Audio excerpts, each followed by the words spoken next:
بدلیں زندگی۔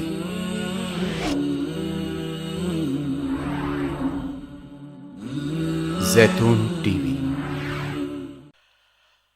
مولانا رومی فرماتے ہیں مثنوی میں کہ گرچہ رخنا نیست عالم را پدید، گرچہ رخنا نیست عالم را پدید، خیرہ یوسف وار می باید دوید، کہ اگرچہ اس دنیا کے اندر بھی دنیا کی ان لذتوں سے باہر نکلنے کا راستہ نظر نہیں آ رہا، کوئی رخنا نظر نہیں آ رہا، گرچہ رخنا نیست عالم را پدید، اس دنیا سے باہر نکلنے کا راستہ نظر نہیں آ رہا، لیکن خیرہ یوسف وار می باید دوید، جیسے یوسف علیہ السلام بھاگے تھے اسی طرح بھاگنا چاہیے، اس طرح بھاگو گے تو اللہ تبارک و تعالیٰ تمہیں بچا لیں گے۔ تو بھائی اس کا نام ہے مجاہدہ، اور اس مجاہدے کے نتیجے میں ہی بندہ جو ہے وہ ترقی کرتا ہے، اللہ تعالیٰ کے قریب ہوتا ہے، اللہ تعالیٰ کا قرب حاصل ہوتا ہے۔ یہ جو فرمایا نا کہ انما یوفی الصابرون اجرہم بغیر حساب، کہ جو صبر کرنے والے ہیں ان کو ان کا اجر بے حساب دیا جائے گا، بے حساب دیا جائے گا۔ اللہ تعالیٰ نے مختلف نیکیوں کے اجر بتا دیے ہیں، بھئی ہر نیکی کا 10 گنا اجر ہوتا ہے، صدقے کا 700 گنا ہوتا ہے، وغیرہ وغیرہ، لیکن صابرین کے بارے میں فرمایا کہ بے حساب اجر ہے۔ اللہ ہی جانے وہ بے حساب اجر کس طرح کا ہوگا، لیکن جو بات ذوق سے سمجھ میں آتی ہے واللہ عالم، اللہ تعالیٰ غلطی سے محفوظ رکھے، کہ یہ بے حساب اجر کیا ہے؟ یہ اللہ جل جلالہ کا قرب ہے، اللہ جل جلالہ کا قرب، یہ ہے بے حساب اجر۔ یعنی جب صبر کیا بندے نے اللہ کی خاطر تو اللہ تعالیٰ اپنا قرب عطا فرماتے ہیں، اور جب اس کا قرب عطا ہو گیا تو سبھی کچھ عطا ہو گیا۔ جب مالک کا قرب مل گیا تو سبھی مل گیا، سبھی کچھ مل گیا۔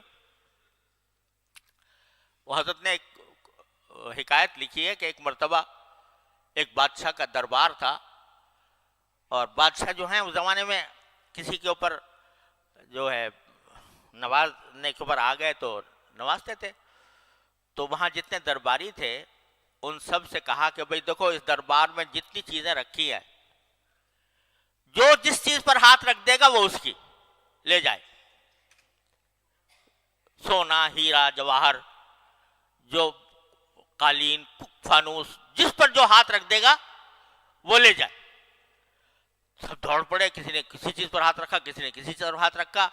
ایک باندی تھی، اس نے جا کے بادشاہ کے سر پر ہاتھ رکھ دیا، اس نے کہا جی بس مجھے تو یہ چاہیے۔ تو ساری دنیا حیران ہو گئی کہ بھئی یہ کیا اس نے مانگ لیا۔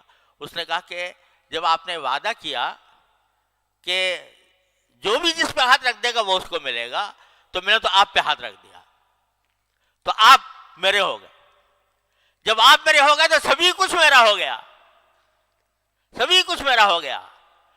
تو جب بے حساب اجر یہ ہے کہ بندہ جب اللہ تبارک و تعالیٰ کی خوشنودی کی خاطر، اس کی رضا کی خاطر اپنی نفسانی خواہشات کو کچلتا ہے اور اللہ کی خاطر اپنے دنیاوی مزے کو قربان کرتا ہے، تو اللہ تبارک و تعالیٰ کا قرب حاصل ہوتا ہے، اور جب قرب حاصل ہو گیا تو سبھی کچھ حاصل ہو گیا۔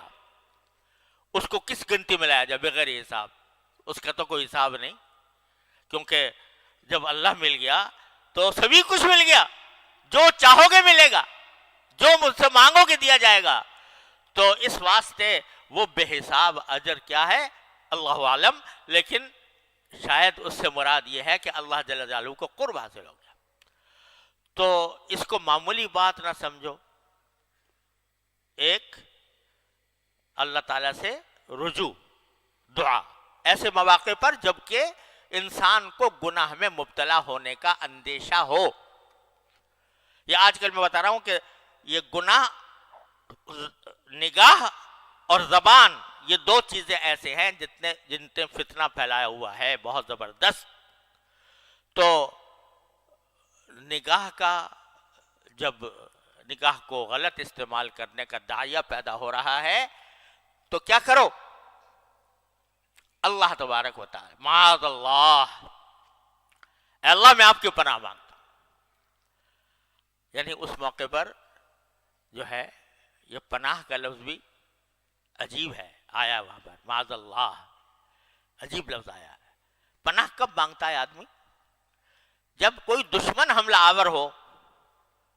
کوئی آدمی جو ہے وہ دوسرے کے اوپر تلوار لے کے کھڑا ہو گیا، بندوق کی گولی اس نے تان لی، تو اب وہ اس کا شکار بننے والا ہے دشمن کا، تو اس کو ضرورت ہوتی ہے پناہ کی کہ کہیں مجھے پناہ مل جائے. تو پناہ کا لفظ یہاں پر یہ بتا رہا ہے کہ میں ایک ایسی صورتحال سے دوچار ہوں کہ میرا دشمن مجھ پر غالب آ رہا ہے.